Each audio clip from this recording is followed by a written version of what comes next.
Battle 1, l'industrie, trop ringarde pour les nouvelles générations, point d'interrogation. J'accueille avec grand plaisir 2 étudiants du pôle formation UIMM Occitanie CFA Industrie, Mathis, bonjour, Mathis Boimont, ancien étudiant, et Jasmine Mokadem à vos côtés, actuellement étudiante au CFA de Beauzelle, et en face de vous, Johan Esquinazi, PDG de l'entreprise PER, bonjour, bonsoir, bienvenue. Bonsoir à tous. Bienvenue à tous les 3. Bonsoir. Bonsoir. L'entreprise PER, en quelques mots, activité tôlerie industrielle basée à Toulouse, zone Montaudran, 45 salariés. Vous travaillez pour le bâtiment et pour l'industrie au sens large, pour laquelle vous faites de la sous-traitance en petite et moyenne série. Votre entreprise va fêter ses 150 ans l'année prochaine. Absolument. Grosse fête en prévision. Oui, on y travaille. Quand vous avez repris l'entreprise il y a 5 ans, vous m'avez dit elle était bloquée dans la vieille industrie. Et l'enjeu, ça a été de la transformer fondamentalement. Et justement, on le sait, les entreprises doivent faire des efforts pour ouvrir les yeux et regarder le monde dans lequel elles évoluent. Mais les jeunes aussi doivent ouvrir les yeux. Alors, chez vous, ça passe par quoi, cette transformation, Johan ? Oui, bonsoir à tous. Mais effectivement, je pense que... Au-delà de la ringardisation dont on parlera tout à l'heure sans doute, l'idée je pense que les entreprises doivent se regarder, analyser là où elles en sont et qu'elles puissent réfléchir à comment elles peuvent vivre dans leur temps. Vis-à-vis de leurs clients, en leur apportant des solutions technologiques évidemment d'actualité et innovantes, mais aussi dans tout leur écosystème, et y compris les salariés, puisque nous sommes une entreprise industrielle, mais en réalité, ce qui nous intéresse, nous, c'est pas d'acheter des machines, d'apporter des technologies. Au-delà de ça, ce qui nous intéresse, c'est la capacité que les gens vont avoir à exprimer leur savoir-faire sur de la matière vivante. Et il se trouve que nous, on travaille sur des métaux, sur de l'acier, de l'aluminium et de l'inox. Mais en fait, le sujet, c'est vraiment comment je peux exploiter un savoir-faire et comment moi, en tant qu'entreprise, je peux créer un cadre dans lequel les gens se sentent bien et se sentent dans leur temps. Et c'est ça qui est important, et ça passe par des actions du quotidien, ça passe par tous les sujets liés à la sécurité, à la considération, à tous les enjeux en réalité actuels, et ce que les gens viennent chercher dans leur vie au quotidien, ils le cherchent aussi dans l'entreprise. Et je crois que ça, c'est fondamental, et c'est ce qui fait que les salariés se sentent bien chez nous. On y travaille tous les jours, et voilà. Donc l'industrie pour vous, Johan, a été peut-être un peu ringarde, a souffert de cette image de ringardise, on va dire, mais c'est plus le cas aujourd'hui. J'espère que non, et je pense qu'effectivement tous les acteurs ici, et on le voit au CIAN pendant ces 3 jours, avec toutes les innovations qui sont présentées par les différentes organisations qui sont là pour les mettre en avant, tous les exposants qui sont là pour parler de leur métier et mettre en avant leur savoir-faire. Déjà, être dans cette démarche, c'est vouloir exposer ce qu'on fait de mieux, et c'est déjà, à mon avis, une première étape pour s'ouvrir. Et en réalité, je pense que les entreprises ont besoin de s'ouvrir sur les autres, au même titre que effectivement les étudiants ont besoin de s'ouvrir pour comprendre ce que fait l'entreprise et savoir qu'une entreprise, une industrie, c'est pas un environnement sale avec les images qu'on pouvait avoir dans les vieux films en noir et blanc. C'est pas ça du tout l'industrie, et on y reviendra plus tard sur la capacité de l'industrie à avoir un côté, moi, ce que j'aime dire, on a un côté un peu magique parce qu'on est concret et on arrive à créer des choses très matérielles, quoi. C'est ça qui me passionne à moi, quoi. Alors on va voir ce qu'en pensent les jeunes, justement. Cette question de l'attractivité de l'industrie, pour vous, elle vous parle ? Alors moi déjà, pour commencer, bonjour. Moi j'avais une question déjà pour vous. Vous venez pas du tout de ce milieu-là, vous venez du milieu de la tech. Et justement, qu'est-ce qui vous a donné, c'est quoi l'attractivité pour vous ? Qu'est-ce qui vous a donné envie de venir dans ce milieu-là, dans le milieu de l'industrie en fait ? Effectivement, moi, je fais un parcours un petit peu atypique parce que j'ai repris une entreprise familiale, donc on va fêter les 150 ans l'année prochaine, et c'est une entreprise qui a toujours été dans la famille de mon épouse. Et moi, après, c'est mon histoire personnelle. Je travaillais effectivement dans le domaine du service, dans la tech, et j'avais envie de concret. Et c'est pour ça que tous ces sujets, en fait, moi, m'animent, parce que après avoir fait, alors j'ai beaucoup de respect pour tous les gens qui font du service, ça n'est pas de problème, mais moi, à titre personnel, j'avais envie de concret et de pouvoir voir de façon très matérielle ce qui ressortait d'une journée de travail quand on a un chaudronnier qui monte une pièce, il part d'un plan, il part des éléments, et il arrive à un ensemble chaudronné Voilà, moi on arrive à toucher du doigt notre production au quotidien et c'est ça qui m'animait. Donc c'est une démarche personnelle et puis une démarche aussi familiale parce que je trouvais intéressant de pouvoir amener ma pierre à l'édifice dans l'histoire de l'entreprise et faire en sorte que l'entreprise existe dans encore 150 ans, c'est que j'aurais bien fait mon boulot, quoi. Mais justement, quelle motivation ou quel conseil vous donneriez à un jeune qui veut se lancer dans l'industrie? Alors, souvent, quand un jeune veut se lancer dans l'industrie, c'est qu'il est déjà un petit peu convaincu ou c'est déjà qu'il connaît un petit peu les secteurs d'activité. Nous, on travaille beaucoup, par exemple, avec le pôle formation de l'UIMM, où on accueille des étudiants, soit en alternance ou voilà, qui sont en reconversion ou autre. C'est déjà des gens qui ont envie de voir. Et il y a beaucoup de dispositifs aujourd'hui qui existent pour que les entreprises s'ouvrent et que ces jeunes puissent mettre un pied dans l'entreprise et pratiquent. Et effectivement, quand on pousse les portes d'une tôlerie, on ne sait pas forcément qu'on va travailler sur tel type de métier, tel type de pièce. À l'échelle d'une PME, à l'échelle d'une grande entreprise. Chaque entreprise a une approche et une histoire qui est différente. Mais en fait, faut pas hésiter justement à pratiquer, à découvrir et à voir comment ça se passe concrètement. Jasmine, Mathis, c'est un secteur que vous avez choisi. Vous faites vos études dans ce secteur. Ça veut dire que pour vous, l'industrie n'a pas cette image ringarde ou négative? Non.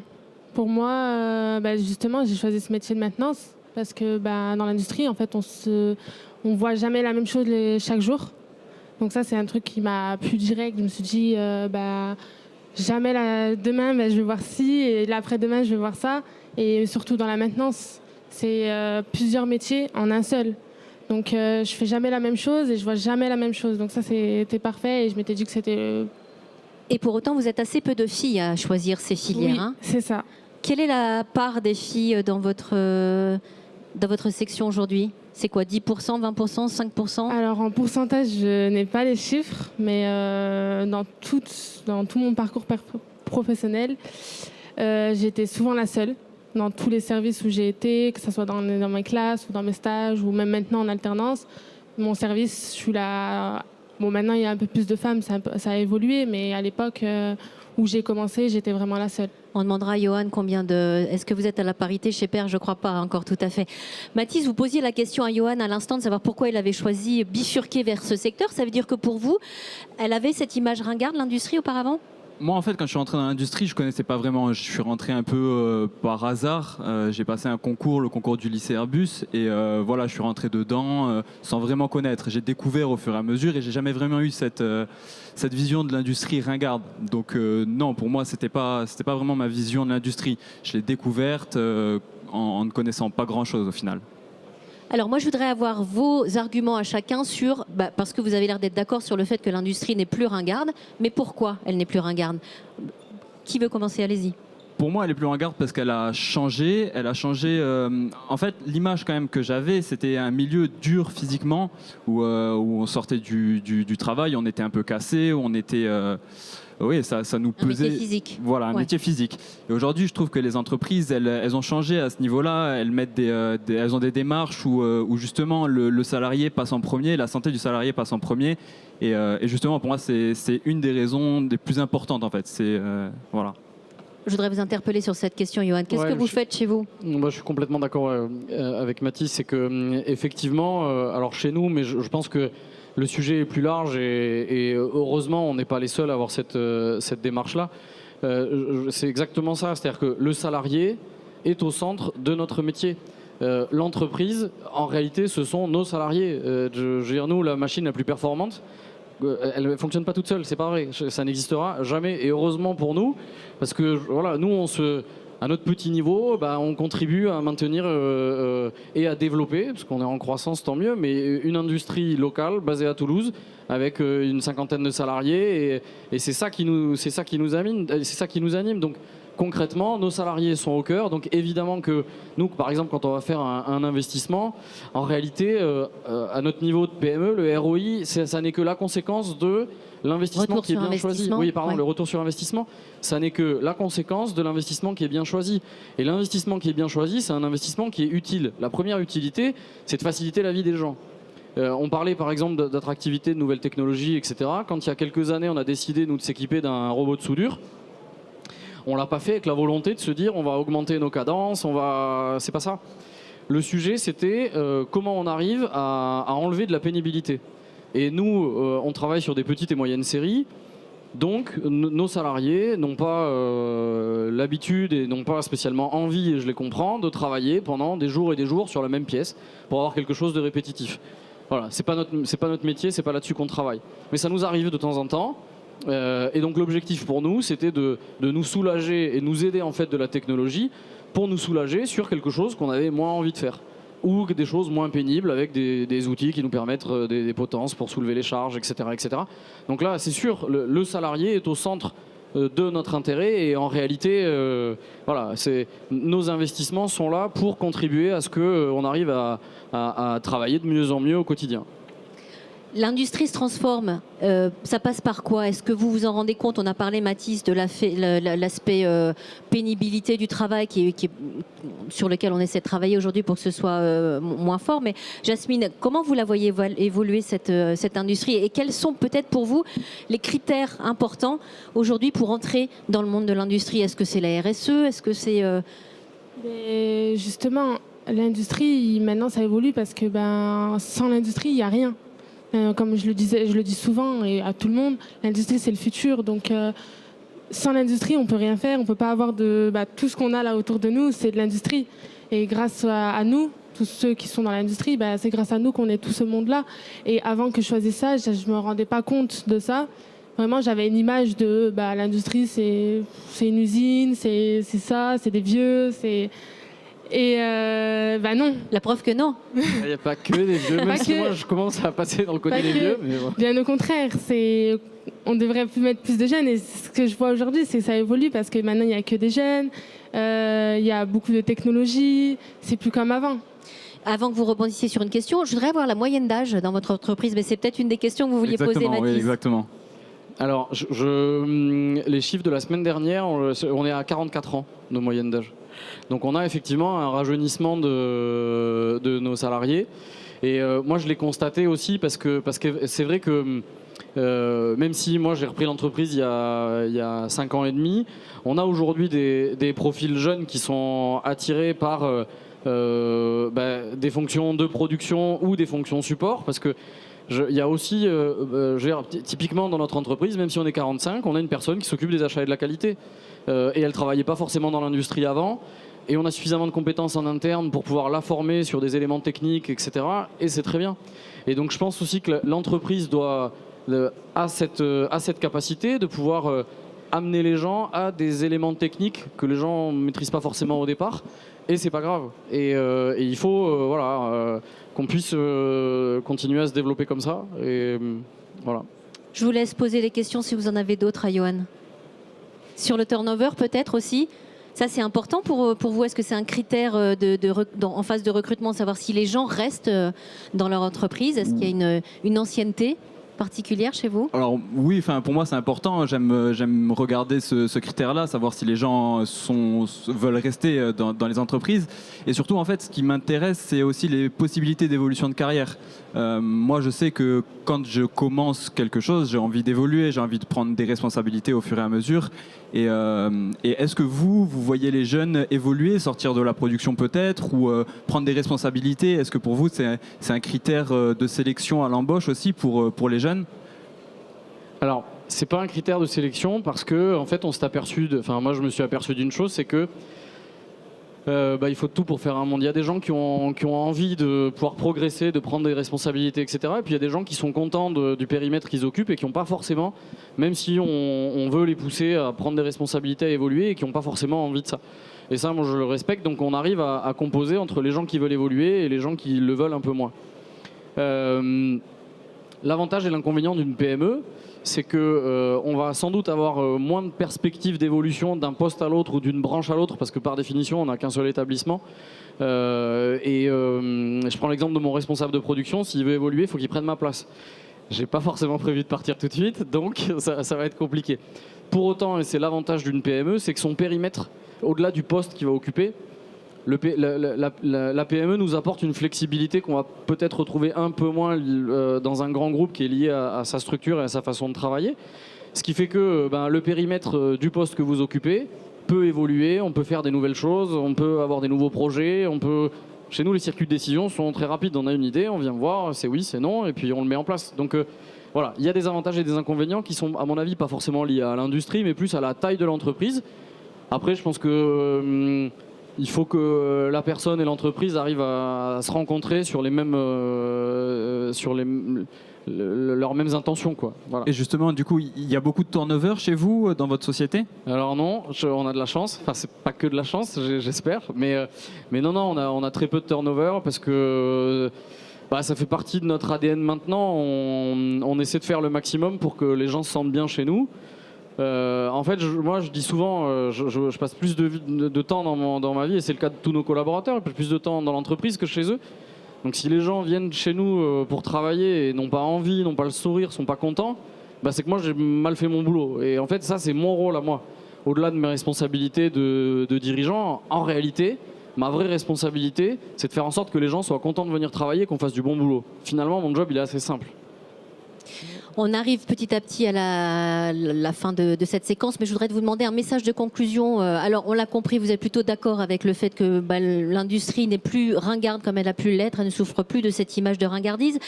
Qu'est-ce que vous avez envie de dire, vous qui êtes les meilleurs ambassadeurs finalement aujourd'hui de cette industrie? Qu'est-ce que vous avez envie de dire aux jeunes qui nous regardent ou qui nous écoutent pour leur dire venez dans ce secteur, il est attractif, en fait, il n'est plus du tout ringard?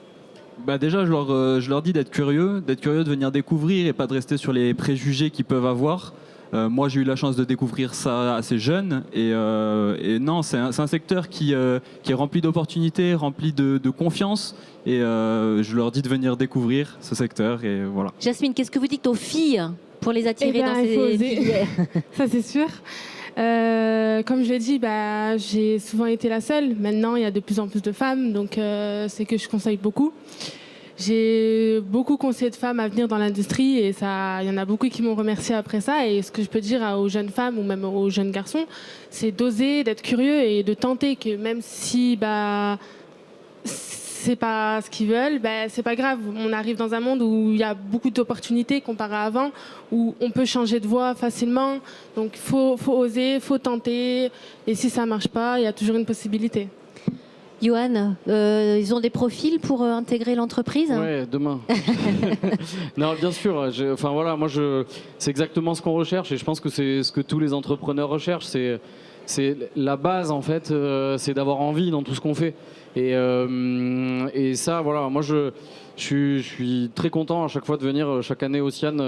Parce qu'on est exposant, on a notre stand ici. Si vous cherchez une tôlerie, vous pouvez venir. On est juste au bout du couloir. Mais au-delà de ça, je suis très content parce qu'on voit vraiment, on ressent l'industrie. Et c'est pour ça, nous, typiquement, on organise ce soir sur notre stand nos collaborateurs qui viennent, parce qu'en fait, voilà, c'est important que eux aussi voient ce que c'est que l'industrie. C'est pas simplement notre environnement, c'est tout ça. Et moi, je suis très content de voir qu'on donne envie aux jeunes de s'intéresser à l'industrie. Et voilà, je sais qu'il y a beaucoup d'organisations, que ce soit les chambres de commerce, l'UIMM, qui font beaucoup de choses pour communiquer autour de ça. Et c'est très bien parce qu'on en a besoin. On a la chance à Toulouse d'avoir un tissu économique qui est large, qui est bien implanté, où les entreprises ont les moyens de travailler, qui est très dynamique. Honnêtement, on manque pas de travail et on continue. On a de quoi faire plein de projets encore à l'avenir et donc c'est fabuleux. Donc il faut qu'on travaille tous ensemble à travailler là-dessus. Ouais. Combien de femmes chez vous alors ? Alors en production, parce qu'on en a aussi en fonction support, mais c'est un peu plus attendu. Mais en production, on a 4 femmes sur 30, donc c'est pas assez. On y travaille. Et peut-être voilà. Bientôt 5 avec Jasmine. Et est-ce que vous avez mis des choses en place pour qu'elles se sentent égales? Ah oui, mais pour nous c'est pour les futures générations. Oui, mais alors déjà moi, j'ai à titre personnel, ma mère m'a élevé comme ça. Moi, je suis assez galant. Donc typiquement, quand on a refait tous nos vestiaires, on a commencé par les vestiaires des femmes et après on a fait les vestiaires des hommes. Voilà, ça c'est une base. Mais oui, en fait, nous, les salariés, mais en réalité, on est dans notre milieu professionnel comme on est à titre personnel. Donc quand on est naturel, les choses, oui, nous, même si je suis un petit peu dans la catégorie des vieux, je suis quand même encore un petit peu jeune. Et nous, notre génération, ça nous paraît effectivement complètement normal qu'il y ait des femmes dans l'atelier et qu'il y ait tout pour les accueillir de la même façon qu'on va accueillir un collaborateur masculin ou féminin. Il n'y a pas de Il n'y a pas de différence. Une dernière question, Jasmine? Vous aviez une dernière question? Bon, l'industrie, c'est magique, on est d'accord? On est d'accord. Venez. Vous nous avez tous convaincus. On peut les applaudir. Merci à tous les trois pour cette première Merci à vous. battle. Merci beaucoup. Allez, on enchaîne.